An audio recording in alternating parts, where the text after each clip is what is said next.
আসসালামু আলাইকুম প্রিয় ভিউয়ার্স, চলে আসলাম খুবই সহজ কিন্তু ভীষণ মজার একটা রেসিপি নিয়ে। আজকের রেসিপিটা হলো ভিন্ন ধরনের সিম ভর্তা। আপনারা অনেকভাবেই সিম ভর্তা করে খেয়ে থাকেন, আমি আজকে ভিন্নভাবেই সিম ভর্তা করে দেখাবো। আর এটা কিন্তু খেতে খুবই মজার।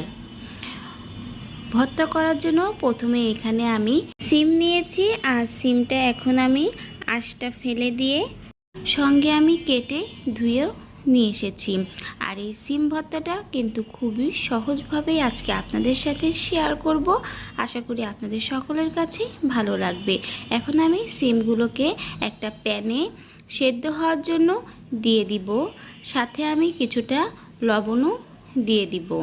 তারপর আমি লবণটা পানির সাথে হাতলের সাহায্যে মিশিয়ে দিব এবং ঢাকনা দিয়ে আমি মিডিয়াম হিটে সিমটা সেদ্ধ করে নিব। সিমটা যখন সেদ্ধ হয়ে যাবে, আপনার সিমটা চেক করে দেখবেন ভালো করে সেদ্ধ হয়েছে কিনা। সিমটা সেদ্ধ হয়ে গেলে আপনারা সিম থেকে পানিটা ঝেড়ে ফেলবেন। পানিটা ঝেড়ে ফেলার পর সিমটা যখন ঠান্ডা হয়ে যাবে, তখন আপনারা সিমগুলোকে ব্লেন্ডারে দিয়ে ব্লেন্ড করে নেবেন। আপনারা এখানে চাইলে শিলবাটায়ও আপনারা সিমটা বেটে নিতে পারেন। যারা ভর্তা পছন্দ করেন তাদের কাছে আজকের রেসিপিটা অবশ্যই ভালো লাগবে।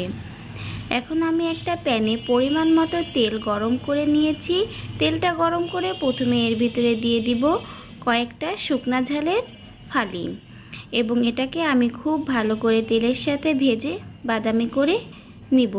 এরপর দিয়ে দিব পেঁয়াজ কুচি, রসুন কুচি এবং স্বাদমতো কাঁচা ঝাল দিয়ে আরও কিছুটা সময় আমি তেলের সাথে মশলাগুলো ভালো করে ভেজে নিব। মশলাটা এখানে সময় নিয়ে ভালো করে ভেজে নেবেন, এবং মশলাটা যাতে পুড়ে না যায় সেদিকটাও আপনারা খেয়াল রাখবেন। মশলাটা যখন ভাজা হয়ে যাবে, তখন এর ভিতরে ব্লেন্ড করা সিমটা দিয়ে দিব, এবং সাথে আমি অল্প একটু পানিও দিব।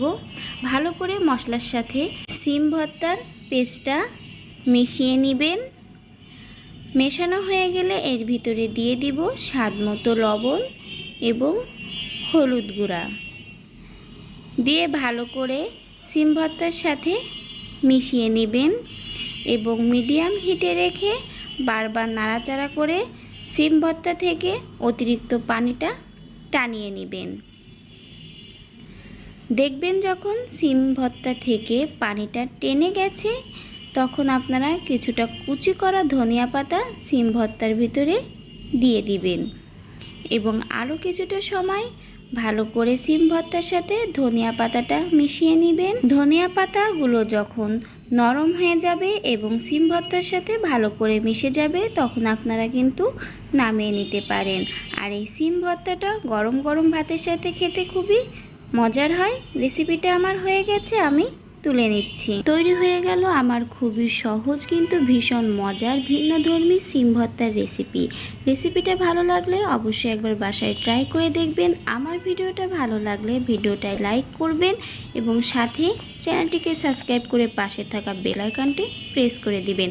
আজকের ভিডিও থেকে আমি এখানেই বিদায় নেব। আল্লাহ হাফেজ, আসসালামু আলাইকুম।